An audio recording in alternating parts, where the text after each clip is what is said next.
second welcome track over. So why don't we get this party started? So thank you everybody for joining us.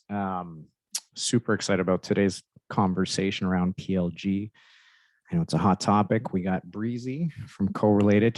It's her bread and butter. Dan, he's been working with a ton of clients in terms of implementing PLG strategies that are going to convert. So I'm excited for this one. But I don't want to steal everybody's thunder. So I'm going to share and to meet today's speakers. So Dan, why don't you maybe give us a brief introduction on what you do over there at CloudKettle? Perfect. And thanks so much. Nice to meet everybody. So I am Dan Stratton. I am a partner here at CloudKettle. CloudKettle is a Salesforce Gold partner where we specialize in high growth organizations that typically have raised their Series C or Series D or have reached kind of publicly traded or unicorn steps. Awesome. I will give myself a little intro here. So I'm Breezy. I work over at Correlated. I'm also just a huge proponent and studier, nerd, all of the above of everything product-led growth. So Correlated is a platform, and we work with a lot of product-led growth companies, basically trying to help them surface product qualified leads based on actions people have taken in the product, and then automate and notify their team about those leads and figure out when to talk to them. But yeah, so that's Correlated, but I'm big on product-led and super excited for this, and with Arthur and Dan, because they're great people. Don't listen to anything Breezy said. I'm just kidding. Yeah, we're all right, Dan. Cool. So here to talk about PLG, I figured we can start off with everyone sharing their perspective on product-led growth. Maybe I'll start with a bit of a hot take. I feel like PLG at the moment there's big broken process on how we're selling to B2B buyers today. And I think a lot of people are trying to go the PLG route because they know it's broken, but they're using very similar motions to how we've always done sales. So would love to hear more on your end, Dan. What's going through your head when it comes to PLG? Yeah, no, 100%. So I guess to start, it is a huge opportunity for organizations and for companies to basically be able to go and drive a lot of the growth and a lot of the demand. It's one of those spaces or topics that, as it's been gaining a lot of momentum, there's not, I think, a lot of clarity of, oh, here is the one specific thing that we should be doing. And a lot of companies kind of go and tackle it a few different ways. Over the last, I'd say, year or two, kind of the big thing that we've noticed when we've been dealing with a lot of our clients is that the sophistication level has started to go up a lot more, where earlier on people would be like, hey, we know we want to do some product-led growth. It sounds bad, but we're just going to go start offering a free trial for our product. And you know what? Magic is going to happen and all these things are going to go on and stuff like that. But where we've started to see things is people are like, well, wait a minute. We need to bring the entire company on board and really support it. So here is the sales aspect of it that they can help out. Here's the marketing component that's helping out. We've even seen a lot of SaaS companies bringing in like a onboarding team or a customer success team or any of those. That's like, this isn't just some free trial that is going to go and start feeding some pipeline or whatever, but this is really that gateway into a great user experience that is going to get people on, get them adopting the product, and really kind of driving a lot of future growth for the company. Yeah, I think sort of like building on that, product-led growth was born out of the idea of improving the buyer process. And so I think, it changes a lot about how each role inside of a company works. So it changes the way that your product and engineering team are going to work. It changes the way that you sell. So your sales team, your marketing team, your customer success team, it makes shifts across the entire org. It's not just like, another place for leads to come in. It really changes a lot about the way a company operates and sort of what you prioritize and what metrics are important to you as a company. But it was born from the idea of making it easier for people to be able to choose their own path in buying your product. So it's not that it's a way of avoiding having demos and avoiding having a sales conversation. It's actually really like this back and forth. So people might choose to get a demo. They might choose to use your product. And these aren't two separate sort of paths that people go down. They interact with each other. So even if they choose to use your product, and that's kind of like the starting place, they're likely going to end up having a call with your sales team or having a demo at some point, or maybe they want to talk to your onboarding team, like Dan was mentioning about, how they might be able to get more out of the product. So it's very much this sort of additional component inside of the buying process in favor of the customer. And I think when we think about it that way, sometimes there's like this hesitation from us that we don't really want to change as a company, like as the ones working at a company, we don't want to change it. But if you think about it in sort of the flip of the lens is like, if you were tasked with purchasing software today, how would you like to go about that process? Would you want to have to, request a demo and blah, blah, blah, blah? Or would you rather have the choice? Like if you could get your hands on it, but also go ahead and schedule a call through Chili Piper with the team and get that meeting on there. And then be able to sort of have that back and forth so you can get into the nitty gritty. So yeah, I think that's sort of like the basis for why it sort of took off and why today the conversation is deepening, because there's a lot of demand from buyers that this is the way that they'd like to purchase. The one thing I just add to that as well that Breezy mentioned briefly on that was about the metrics and the measurement. And I think that is a huge piece of it. Like when we look at clients and the ones that are using it and the ones that are using it well versus the ones that aren't, the ones that are using it well have those core metrics at the executive level that is like, we know that this is a strategic direction for the company, as opposed to just throwing up a tactic. And we think that it's just going to be part of like the marketing driven funnel or whatever else. But having those on those executive dashboards and those key metrics are really important to kind of bring the company together to truly support that initiative. Yeah, that's a great segue into I think what we want to talk about next year, which is sort of the pros and cons of PLG. We're having a little trouble on the audio. Oh, now can you hear me? Yes, perfect. Oh my gosh, sorry about that. I'm having a little bit of tech issues. I was just going to say, Dan, that was a great segue into let's talk about some of the pros and cons of product-led growth. And I know the KPIs was one of those. So would love to hear maybe how you're setting up some of these KPIs for your customers and what that evolution is, because we are looking at a different sales motion. So would love to hear some of your thoughts on that.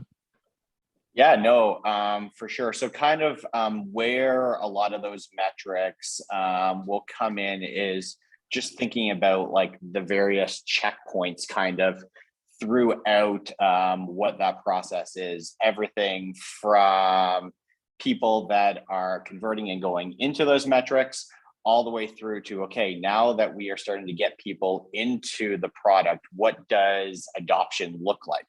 Are we seeing kind of a lot of the key metrics that we're hoping for success? So like when we're like, for us anyway, when we're dealing with really large organizations, a lot of the time they'll have internal analytics teams, or they're going to go and look at, okay, we know that there's all these different usage points that are here, but like, how do we nudge people into these 3 or 4 actions that are truly the ones that we know are going to drive stickiness inside the company or drive or growth inside the organization, or like whatever those kind of key things are within their product or their app or any of those things. And then just kind of having those conversion rates as you're going through, making sure that there is those things. Or on the flip side, also measuring stuff of like stagnation. So how many people are, say, I don't know, like if you're an app or whatever it is, right? You're logging in once, but then you're disappearing for whatever periods of time are, and they know that, oh, well, if you're not taking an action or doing something after, I don't know, 3 or 4 days or whatever that number is, there is a high risk of churn. So perfect. Let's make sure that we've got marketing initiatives that are feeding into those to keep nudging people along all the way. And then ultimately what that means into like sales funnels and when sales teams are coming in and stuff like that. This is so fascinating to me. I remember hearing Mark Robert speak about this too, and how churn's a lagging indicator. So what are some of those leading indicators that you can see people are adopting and you know they're going to be a successful customer? And Breezy, I feel like this is basically what Correlated was made for. Talk to us about maybe how you're setting up things for your clients and what are some of those maybe leading indicators so that you know this is going to be a good customer that potentially could convert. Yeah. I mean, one of the core pieces of any product-led growth company is your data. It is so crucial. And we talk about data being important in other companies, but there's this additional piece of data that you have in product-led, which is the people who are actually signing up to use your product. We know basically every single thing that they're doing inside of our product. We know what they're clicking on. We know how often they're logging in. We know if they're inviting other users, if they're trying different features that they haven't tried before, if they tried to integrate maybe a core integration and it failed, or they integrated it and it went well, but now maybe they're stuck on the next step that they would take after that. And so having that data at your fingertips is really crucial. And unlike maybe in other places where we could say, yeah, this data is really important, let's just like toss it to our data team and they'll just like tell us what we need to know. You really have to have the revenue team involved and understanding how to use that data, how to act on that data, and then actually taking action off of it. Because otherwise you're missing out on so much of what's going on. So if you're just having people kind of come in and use your product, and then at some point you just say like, oh, so how'd it go? Like, did you like using it? Like, that's just going to be such a miss, especially from the person who wanted to start using your product rather than talk to somebody. They don't want to just now get like cold called by somebody who has no context for the conversation and nothing interesting to share.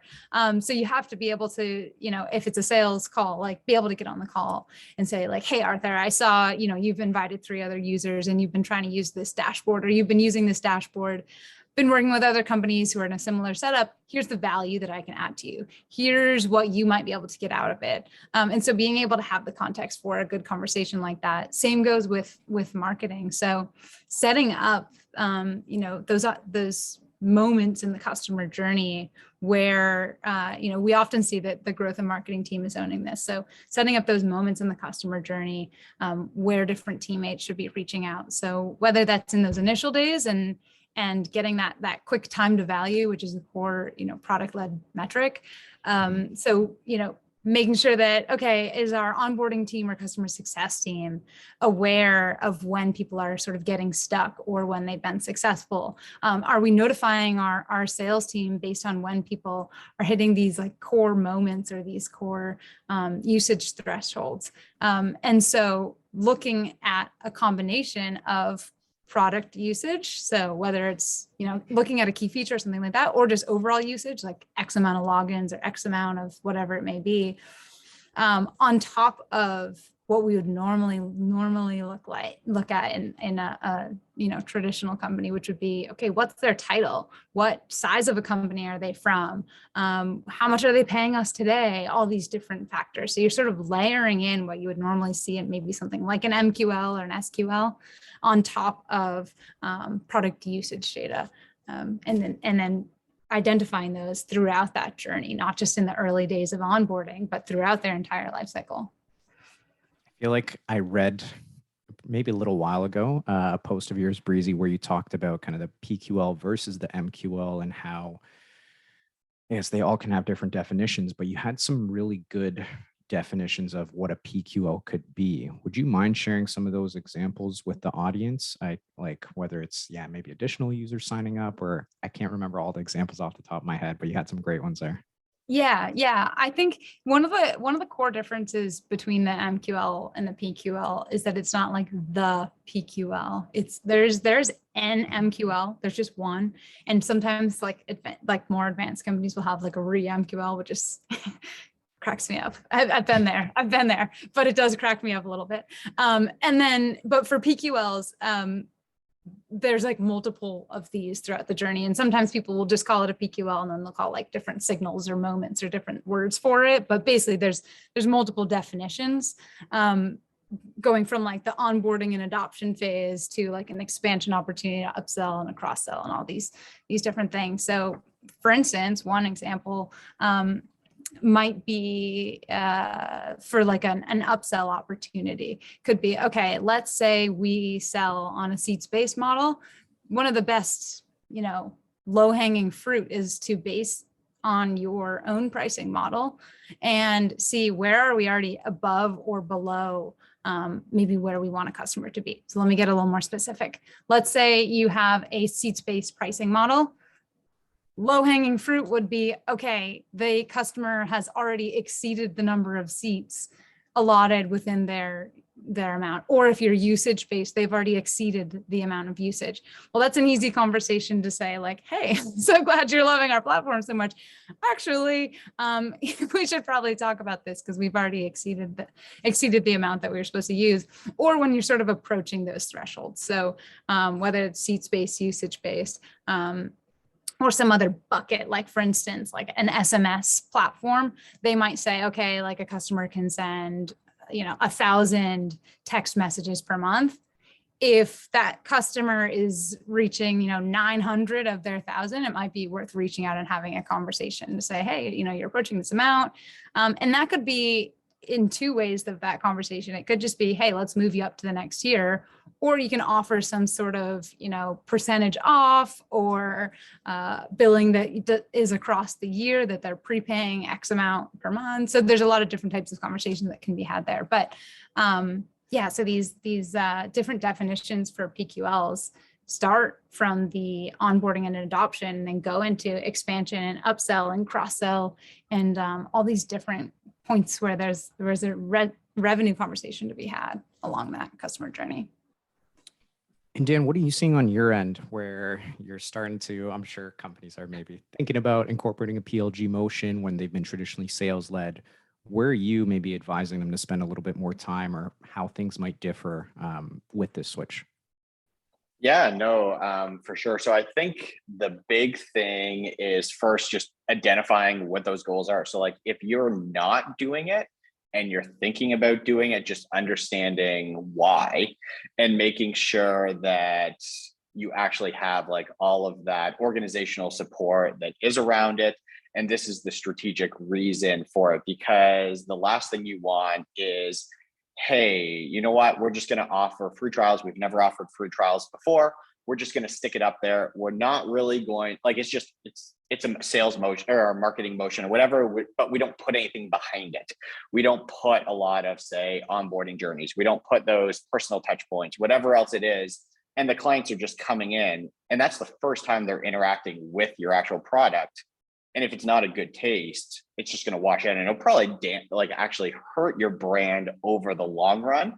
So the first thing is like, make sure you've got all those components that are in place. So like, what is the journey? And Breezy was mentioning this before about like data is so key. So like when you see your successful clients that are starting on, like, what does that look like?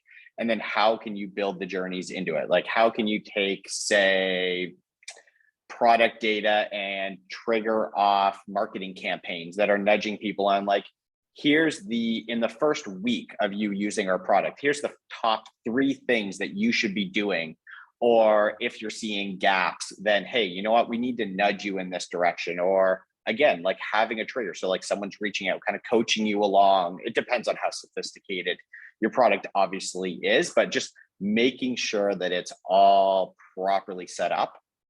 And then the other big thing is, and it's kind of like when you're measuring what are your MQLs to SQL rates or like all these other things, is don't just like set it and forget it, but you need to keep optimizing it and looking at it. And like to Breezy's point before, like if you're using like these PQL scores, it's like, hey, we've got these people in, what are the triggers that are going to nudge them along that are saying sales should be reaching out to you? And there's these upsell opportunities or whatever it is, or maybe getting you from free trials into a paid version or any of these things, what actually is the conversion rate?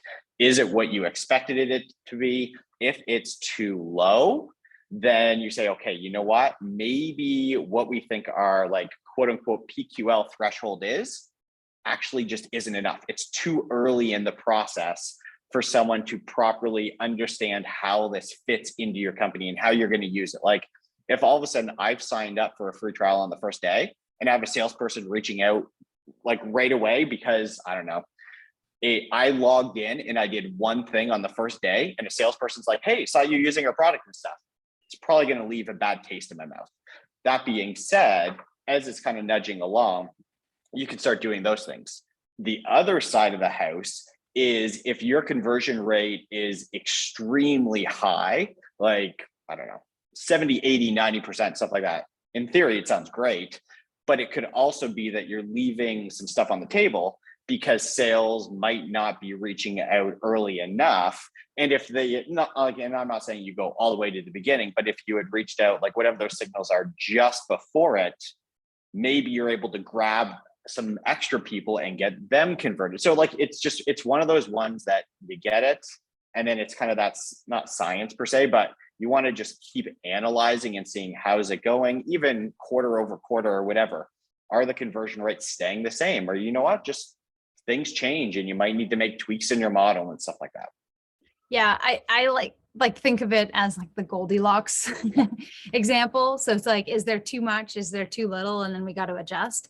And you need to redo this over and over again. So you need to be like kind of constantly iterating on, okay, is it when a user invites 3 other people into the platform with them, or is it when they invite 2? And so the ability to quickly test and iterate on these different thresholds is a super important piece of it. And also it never ends. I talked to the teams at Twilio, Calendly, like every Slack, like every big product-led company. And it's something that you always are sort of changing, because as your company evolves, then you need to sort of change in the same way that we change our definition of what is an MQL, what is a SQL, what is a SAL, et cetera. But yeah, it's like a constant iteration. 100%. And like the big thing too is don't treat everyone the same. Like when you're looking at it, don't just look at it overall from, oh, look at our corporate number is whatever it is, but like look at it off however things are segmented in your company. So like if you've got key industries and stuff like that, like get these users and that data enriched on, these are the companies, these are the positions, these are like all of these things, because then you can have those different thresholds for whoever different maybe buyers are within the company, or maybe it is, I don't know, automotive versus telecommunications are completely different, and there's different paths or there's different things that need to happen. It's fine. Like look at them and customize them to it. Like Breezy mentioned it earlier, which is I think the number one thing to just always remember is like data is king on this stuff. Like there is just so much data on everything that is there, and use it to your advantage to kind of make sure that everything is as personalized as you possibly can get. Nice. Yeah, those are some awesome changes on the KPI there and what we should be focused on. I should have prefaced this, by the way. Attendees and audience, if you have any questions around some of the things we're talking about, we want to speak to your questions around PLG. So if any of this sparked an idea or you're starting to go down this motion, please type it in the chat. And or if you want to come on and ask your question live, we can do that as well. So just keep that in mind. If anything that Dan and Breezy says sparks a thought, we want to hear from you. So let's, I know we're talking about pros and cons. Everybody's all about trying to start a PLG motion, but maybe let's highlight some of those cons of if we're switching, and then maybe we can get into the different stages of where you're at as a company, whether you're starting off product led or you're already an enterprise led company and you're trying to create PLG. So maybe we'll start with you, Breezy, about what are some of those cons that might happen when you start to go this PLG route? Yeah. So let's think about it from the perspective of an existing company, maybe that's more traditionally sales and marketing led, thinking about making this swap to product led.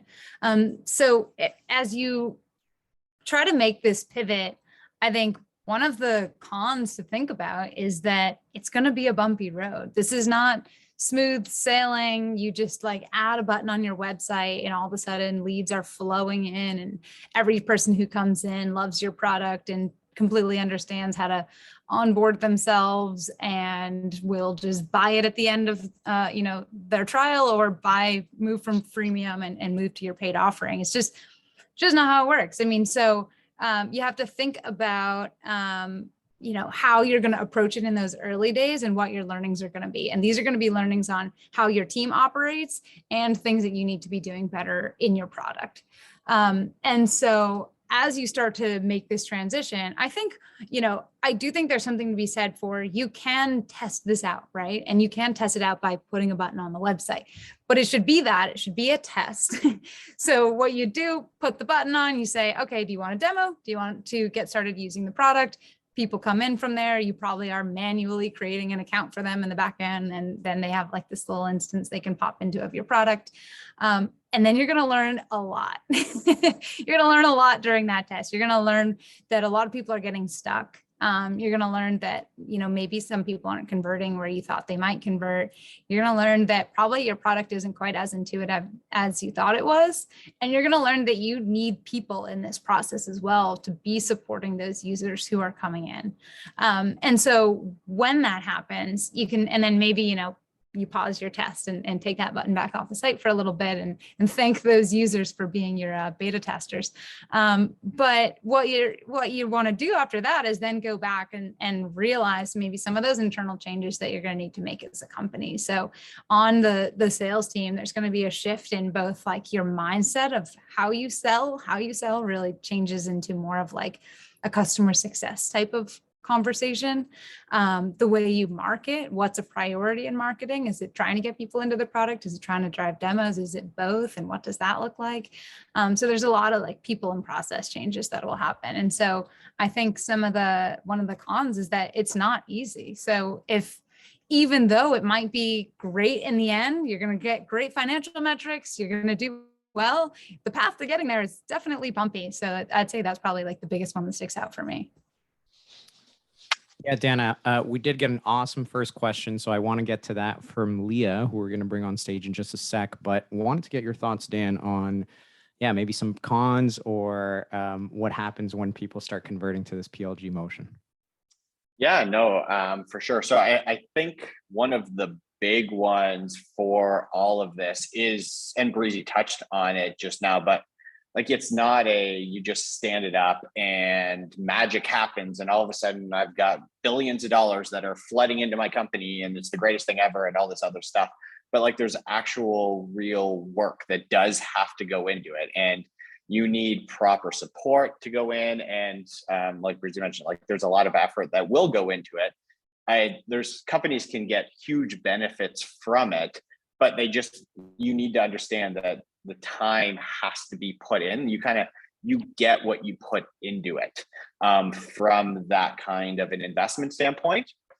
And then the other side is just making sure that, like, if you're going into this motion, if you're going in and having people say PQL or whatever it is, and then sales is following up and stuff like that, just what does that process look like?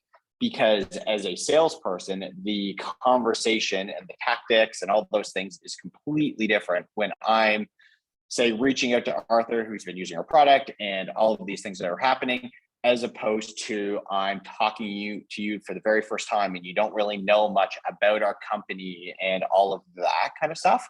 So you just like, it's not that one same framework for everything. So you have to think through everything. Awesome. All right. So love it. I see questions coming through the Q&A. Leah had a great one here and she's going to come off mute here. So I'm just going to bring Leah on stage to ask her fantastic question. All right. Can you guys hear me? We can. Yes. Fantastic. Good day. Hi, Breezy. I didn't expect to talk to you so soon, but this is a fantastic topic for me because I also do company consulting, and I have a very interesting tidbit that I want to throw into the round here. I already wrote it into the chat, but basically, if you're like post-series A and B, you had your success with a sales-led approach. You know, like you have enough money to sort of convince investors that this is sort of the way to go. But you have no one really in the company who can sort of drive this, you know, like this conversion from sales-led to product-led, right? So, but one of the founders has the idea, this is the next big thing, let's try this out. Everybody's talking about it on LinkedIn. And the interesting thing that I have is that even though they are quite interested in that, and if you try to also give them sort of, you know, like the perspective where this can go, while you're explaining it, they also start to understand that this is not a revolving door idea, right? Like if you do one of these reorganizations, it's kind of a one-way street, right? You're not going to go back again. And they're also scared because they already received the funding and so forth. Now, here's an interesting tidbit. I would claim that if you hire a CPO, like if this is your idea on how to drive this, right? So like, let's get someone that is a CPO that can actually drive this. A CPO that is ending up in a PLG organization is costing you much, much more money than you know, like a CPO in I don't know, like it's just a normal one of these dinosaur companies. And that's the second point that lets them sort of back off a little bit. And I noticed this on 2 occasions so far, you know, I hope this makes sense, but when hiring their typical people, they sort of try to hire at the same level as their other C-levels. But if you go to PLG model, you really need talent that is super rare, in my opinion. I wanted to hear your thoughts about this. So like, how do you convince, it's like, you know, a typical startup like this that is in the lower B2B segment like this to actually do the jump? And they already received funding, right? So they feel like they are indebted to their investors. Yeah, I mean, I think for companies who are, there's a lot to unpack there, but we'll try to unpack a couple pieces and hopefully it helps along the way. For companies who are already existing and performing well, I think there's at least a couple reasons why you might move to a product-led model. It could be surely to just improve the buyer's journey. Maybe you're getting pressure from the outside market. It could be from pressure from your investors, right? So we see great financial metrics in product-led companies, things like better NRR and NDR, so net retention, you know, customer acquisition cost is much lower, retention's higher, et cetera. So that could be some of the reasoning for why.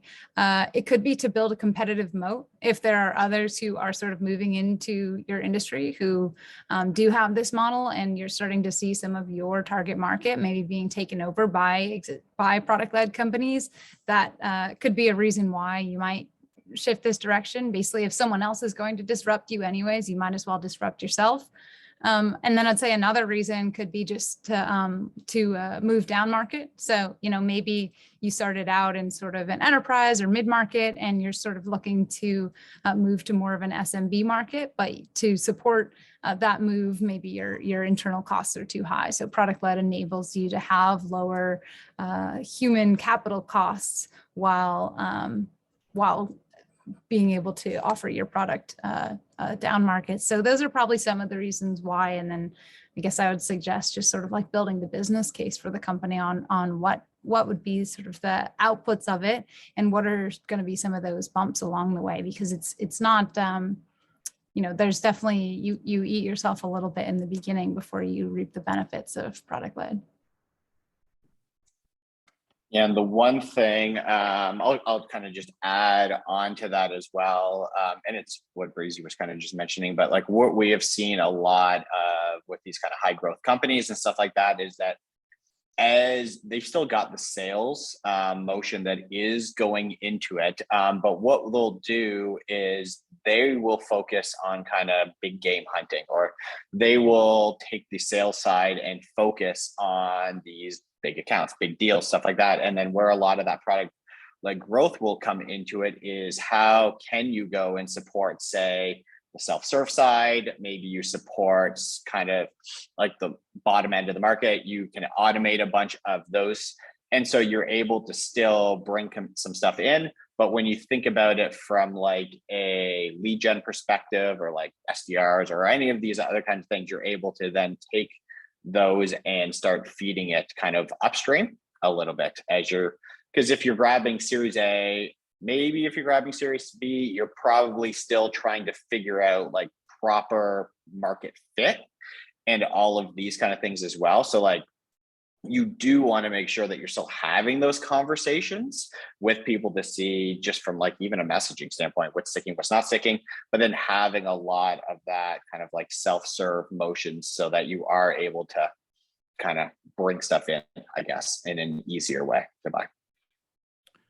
Great points. I think like rereading Leah's question, I knew she packed a lot in there, but I think it was around what would maybe the ideal hire look like if you're going from sales-led to product-led. And I'm reading the last bit here. She said, is it enough to hire someone that has a great resume in product-led growth?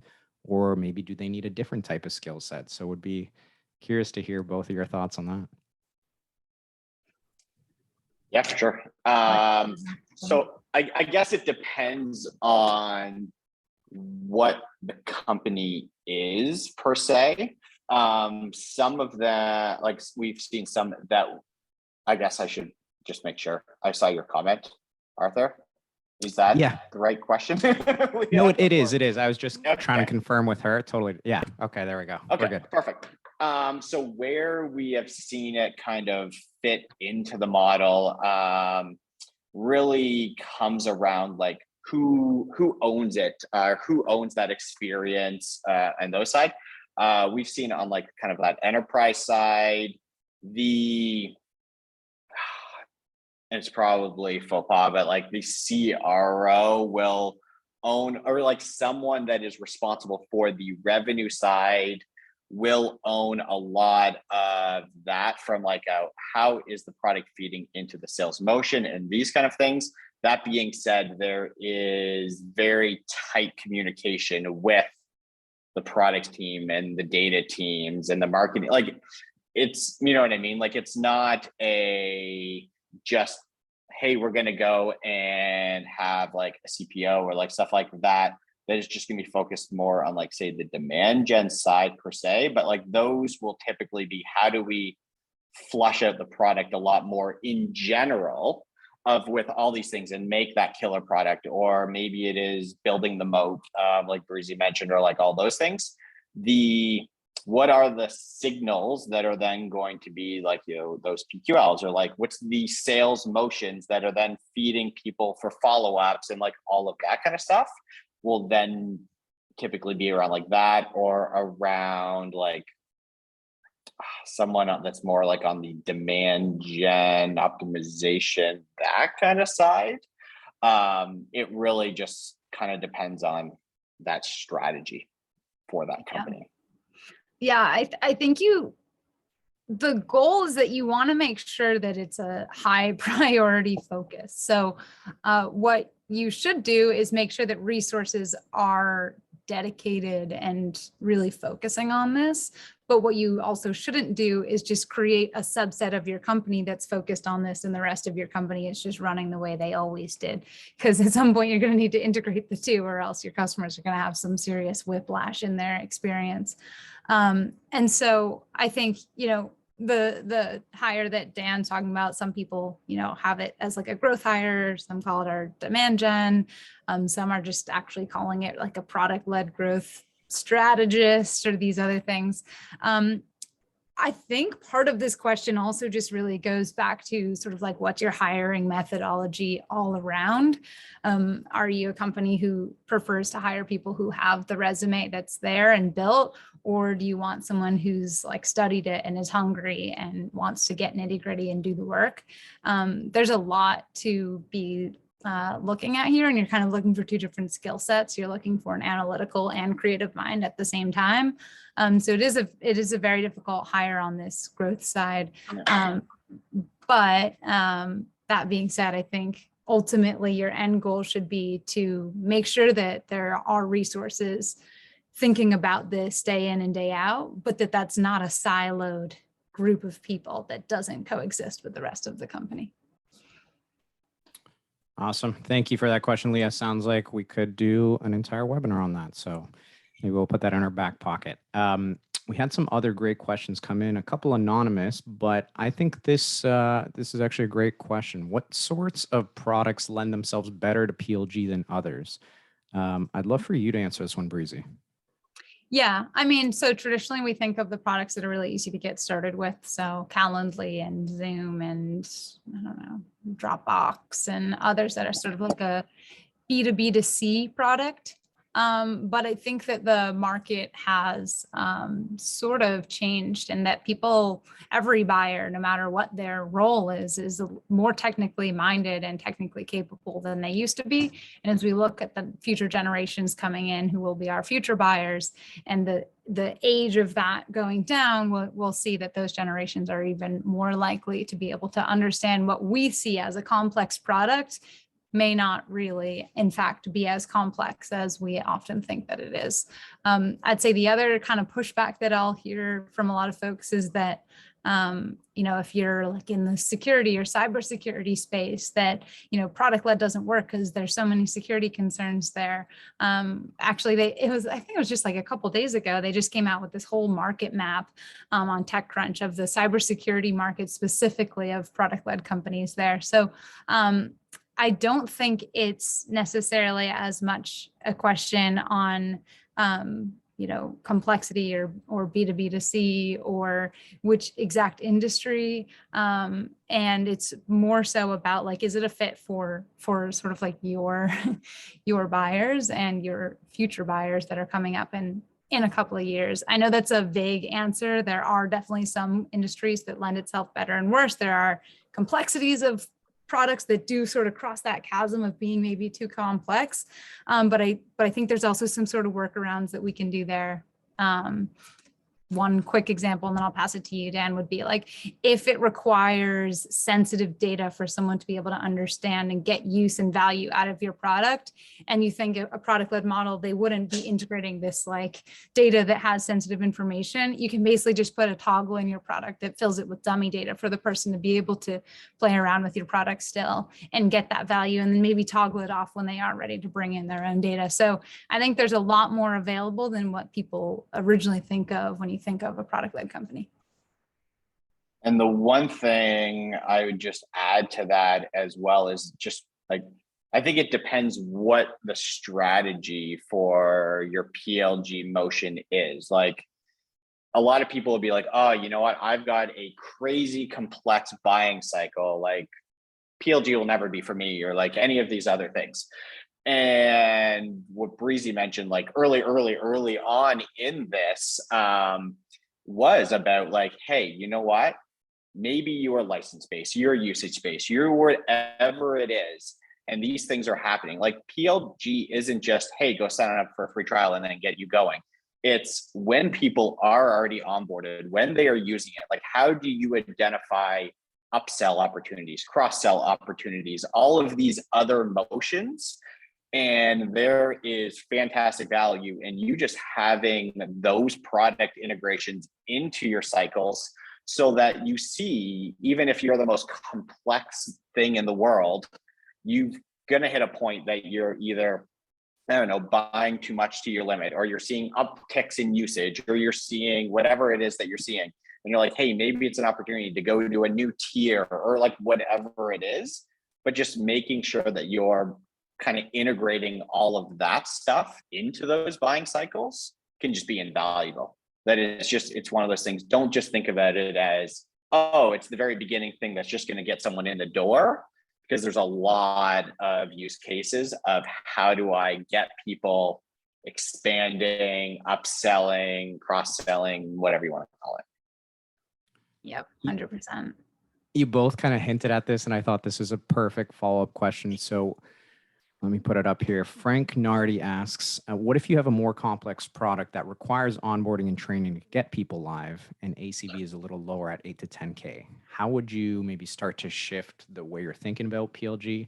Definitely interested in this one too, from the Chili Piper perspective, because I know we did have a PLG motion, and we had some people coming into the product being like, oh, maybe it's a little bit more complex than I thought. So part of it is maybe lending to better onboarding, but would love for you to talk through that. Where is that almost like a no-go for a PLG motion if your product does require a little bit of onboarding? Maybe we start off with you, Breezy. Yeah. No, I don't think it's a no-go. I mean, my take on product led is that, and because this question is specifically referring to the early stages of product led, of getting someone initially into the product, it's about improving the buying process, and your buyers want to buy this way. And it's on you as a company to sort of enable that. So what can you build in product in those early days to enable them to be more successful, even if it is a more complex product? What can you offer to them? Like saying, hey, offer like a human reaching out and saying, hey, a lot of times it's better if people have a one-on-one strategy call, or, hey, I noticed that you're from blah, blah, blah industry and that you might be thinking about X, Y, and Z. Let's jump on a strategy call to talk about it. So there's different ways to sort of navigate that. But I think the answer of saying, well, blocking people from using the product to avoid them sort of getting stuck, I don't really feel like that's the right answer. I think one of the other things you can do is sort of like look around. Are there others who are successfully pulling off this motion, who are, competitive or somewhat competitive to you, and realize some of the learnings that maybe they've already carved out for you in that space. Yeah, and the one thing I would also just kind of add to that as well is, like, don't think of it as just, oh, our product is only, I think you mentioned like $10,000 a year or whatever else it is.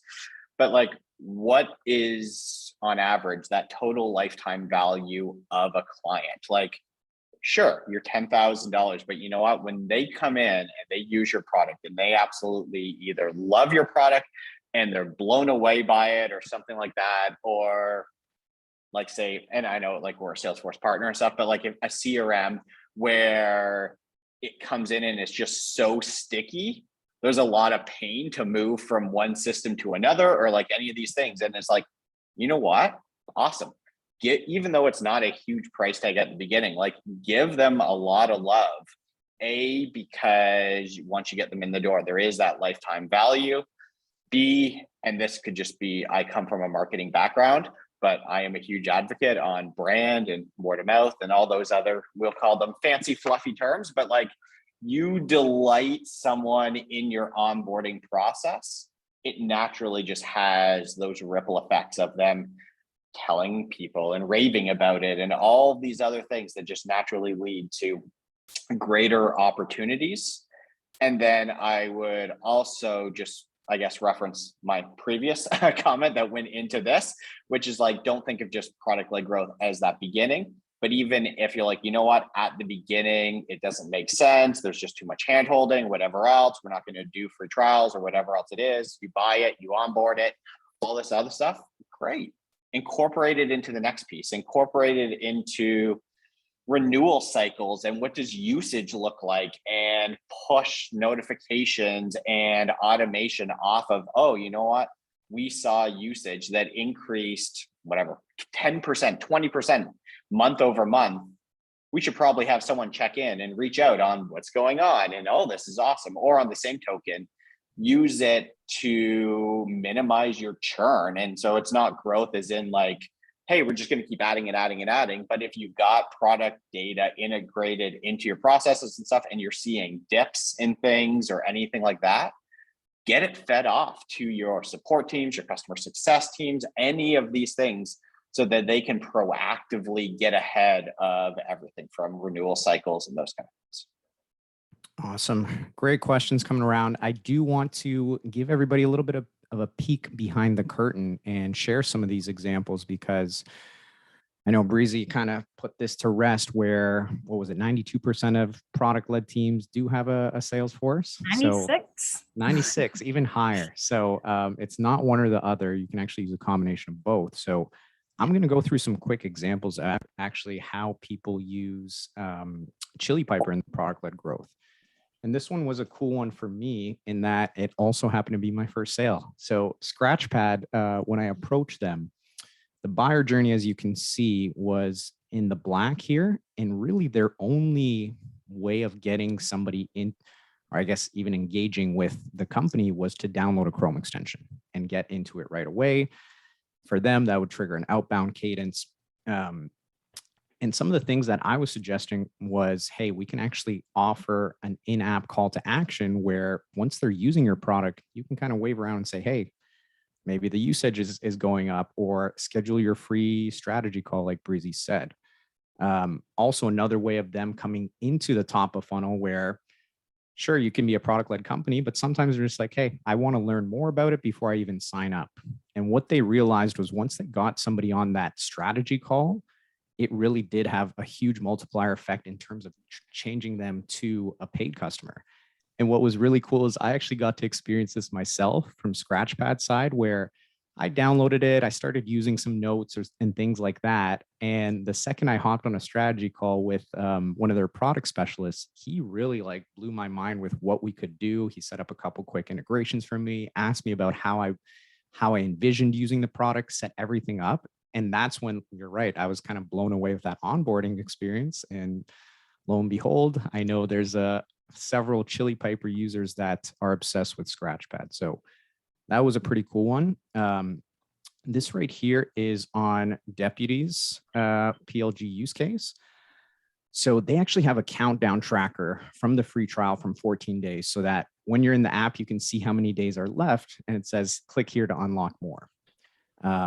And they use Chili Piper to route to an expert. So they're kind of always leading with, hey, by the way, it's kind of ticking down. And for them, it helped a lot with upsell and cross-sell opportunities. And what's really cool is that Chili Piper could leverage the login info from the app. So we didn't even have to ask for a form fill. It was super easy. We knew exactly who they were, and it would route to that specific account owner or product specialist so that they can meet with them. And then one last one that I loved, this is Apollo right here. So as you can see, they had a talk to sales CTA. They, I believe, and correct me if I'm wrong on this, Breezy, had a usage base. So I think at the beginning, they give you maybe 100, 200 credits. But as you can see here, they're saying upgrade now for unlimited access to our database. So right there within the app, they're offering up that opportunity to speak to someone, and they know that that's kind of the next stage of, hey, if you've liked using 100 or 200 leads, why not have unlimited access to our database? So those are some of the examples we see here on the on Chili Piper's side. I believe the next slide here is for you, Dan. Yeah, and I know we're running out of time, so I'll go super quick. So if anyone's got questions, just message me after and stuff like that. Quick one here that we see pretty often is free trials come in. A lot of our clients that are not in the millions, but say they're getting like a couple thousand leads or free trials a month or stuff like that, are feeding them into a CRM such as Salesforce. What's happening from that is then feeding into their marketing automation system that is saying, hey, you know what? We know here is the top 3 things that we want to make sure that you are doing, feeding in and triggering kind of these very customized journeys. That's like, hey, you should go in and, I don't know, invite a colleague to go do this, or you should go try out this feature, or any of these things to kind of nudge people along. Once they get into, I guess they've done enough things to get that kind of quote unquote PQL score or stuff, what's happening is all of that is getting enriched. So you think about stuff like ZoomInfo, Clearbits, any of those things, so that you're now starting to feed in stuff like what industry are you in, what company sizes are you in, all of these things. And you're then able to make sure that you're using those routing tools that you have, such as with Chili Piper and all those in-app things that are nudging them along or whatever it is, so that you're then making sure that they're getting those actions right away. But it's going back to what we were talking about before of like, make sure everything is segmented properly so that it's going and landing on the right salesperson's desk and all of those kind of things as well. And Breezy, I'm going to give you a chance to share your example here with the last couple minutes I have left. But just before we get to that, I did want to offer the audience a nice special consult from Dan and his team over at CloudKettle. So if you've been thinking about PLG, if you just want to talk shop, here are the different strategies that Dan and his team at CloudKettle have implemented. I know you probably have your smartphone out there somewhere right beside you. Feel free to scan this, and that will allow you to book that free consultation so you can dive in a little bit deeper on some of those PLG strategies. Now, of course, Dan and his team do a bunch more, but obviously this is very PLG focused. So please take advantage of that. If you don't happen to have your smartphone on you, we will follow up with you as well to give you a chance. But that's my plug, Breezy. Did you have your example ready for us? Yeah, let me see if I can get this thing to share. I don't know why Google Slides is hating me a little bit today, but basically I was just going to walk through kind of like what it looks like to create signals. And this is obviously inside of Correlated, but you could do this anywhere. It's more just to show. So you can create these based off of users or accounts. You can be looking at things like, okay, what's their total employee count? How many orgs have they created? How many invites have they sent? And then notifying your team and sort of kicking off these other downstream actions. So getting that data in the first place, I think is really important. Notifying and then creating some like insights off of it. So when do people take these key actions and sort of what's the context for that? But then also putting that into action. So like an email like this one, reaching out and saying like, hey, I saw you invited X amount of teammates. And like, let's have a conversation. That's more of a value added conversation for you. And so I think types of examples like this can happen on the marketing side, on the sales side, on the customer success side, and they're throughout that buyer journey, right? So it's in those early days of them using your product. It's when there's an upsell or cross-sell or expansion opportunity, when there's a potential churn risk. There's all these different moments where you want to be on top of it and knowing what that data is and knowing when these key moments are for your team to be reaching out and having a good conversation, because it's crucial that every one of those users and customers is successful and happy. And goes back to what Dan was saying too on, it's a small tech world out there. Everybody's talking and we all are involved in all these great communities like Rev Genius. And you want to be sort of wowing your customers as much as you can. Awesome. Look at that. Right on time. So that was a really cool look into Correlated and what they can do. Obviously repping over here. Love the team over at Correlated. Again, we will be following up with you. Please feel free to take advantage of that free consultation from Dan and his team over at CloudKettle. And if we didn't happen to answer your questions, I know we had one more here on the Q&A, Mr. or Mrs. Anonymous Attendee. We would love to hear from you. So I know Breezy and Dan are very active on LinkedIn, as well as myself. Feel free to reach out to us there, and we will also be following up with an email. So thank you all so much. Trying to get you out here on time, and let us know if you have any questions. Thanks, everyone. Bye, everybody. Thanks for all the comments in there.